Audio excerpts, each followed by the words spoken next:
Hey there, welcome to TravelZoom. Can I just briefly ask you to tell me your name and what you do?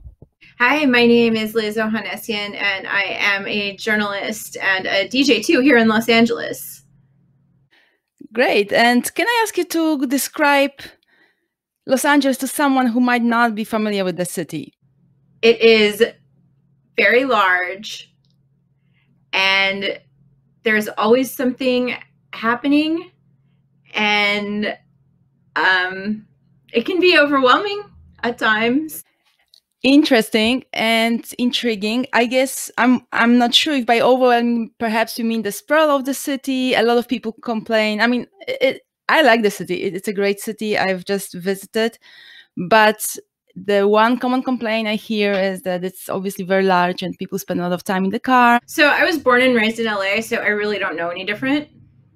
And I think even if you grow up in Los Angeles in the city limits, like there's a lot of parts of the city that you don't regularly see. You're going to stay closest to where you live and closest to where you work. The driving is really intense. There are a lot of times where I've started like screaming to myself on the freeway. I kind of stopped driving and relying more on public transportation in recent years. And then during the past year, I haven't really gone much of anywhere because of the pandemic. Got it. So, Liz, what I really, really look forward to hearing your thoughts on is, as an Angelino and someone who wrote about LA in her articles, I'd love to hear, what are your favorite gems in the city or some favorite experiences that perhaps did not make it to the guidebook. Okay, so the one I actually wrote down two places that I totally think people should check out, and I don't think people really know about them too much when they're visiting. One is Mount Wilson. So Mount Wilson is a mountain. It's about 30 or so miles outside of downtown Los Angeles, and it's about 5,700 and some odd feet high. It's kind of best known as being where the antennas are for our radio and television stations. But the other thing about Mount Wilson is that it's the home of the Mount Wilson Observatory, which goes back to the early 20th century, and it was so there was this guy named George Ellery Hale, who was an astronomer who built like 4 telescopes that at the time that they were made were like the biggest in the world. And 2 of them were at Mount Wilson. So it became, in this point in time in the early 20th century, it was like a hot spot for, for scientists and astronomers.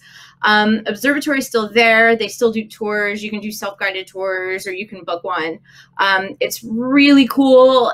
It's also a super sensitive sort of environment. Like last year's Bobcat wildfire got dangerously close to it. You have to be a little careful when you're visiting out here, like check the weather conditions, because if it's during the winter, they might be closed because of snow and ice and stuff like that. Oh, wow. That sounds exciting, and of course, everybody knows the Griffith Observatory, and I imagine that's super popular. But like, do people actually do tourists know about it, or it's a relatively really hidden gem? So locals know about it. I think like maybe if you're traveling here and you have a really big interest in astronomy, you probably know about it. The other thing too is that it's kind of a hiking spot. If you're going to go, like, you have to be ready to hike, because like I said, it's pretty high up in the mountains, and it's very hilly. There's a lot of steps, and it's kind of spread out. I want to check it out next time when the borders reopen. Amazing. Thanks for that one. You said you had another one? Yeah, the other one is I actually just wrote about this, but I don't think the story's out yet. But it's the Self-Realization Fellowship Lake Shrine.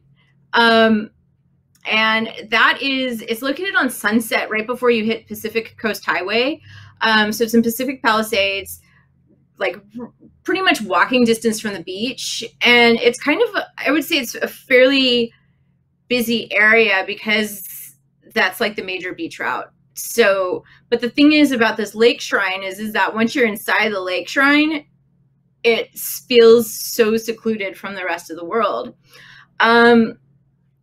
So what it is was there is Paramahansa Yogananda. He was from India, came to the US in 1920, which is the same year that he founded the Self-Realization Fellowship, came to Southern California, and they practiced Raja Yoga, and his teachings became pretty popular out here. Like there are multiple Self-Realization Fellowship sites, not just in and around Los Angeles, but in general in Southern California.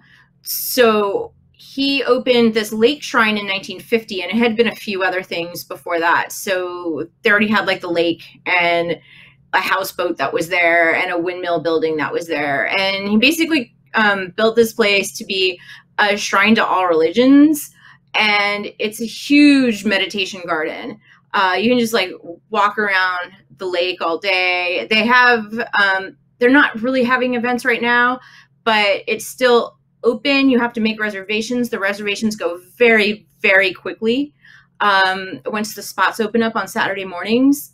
So a lot of people go there, and I think it's mostly locals, but it's definitely a really beautiful and peaceful place, and something that I think people might not know about when they get to LA. And it's a good addition to your, if you're going into the beach areas, it's a good addition to your trip. Well, thanks for this one. This is awesome. Didn't know about any of those. So, Liz, what I love about your description is that you're a journalist by day and a DJ by night. That's very, very interesting. Please tell us more. I guess you're wearing your DJing headphones right now? I am, yeah. I basically started DJing when I was in college, sophomore year, and kept doing it. And so I was doing it before I was a journalist. And then I guess I took a little break right after grad school when I was working at a publication full time.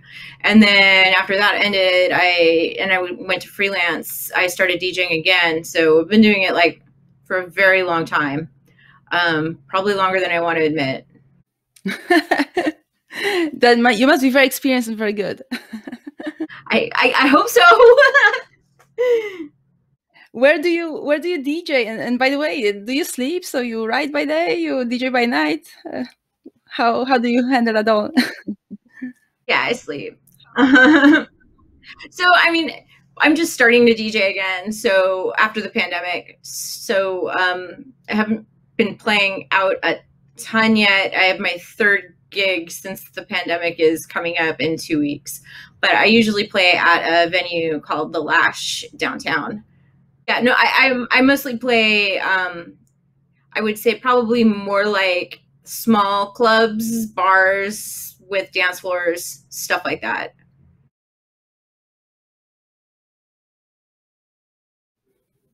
Awesome. Great. And how's the scene? So, it's been the first gigs. I imagine the crowd must be really excited. Yeah. So LA, I think, is really, really excited to be out again.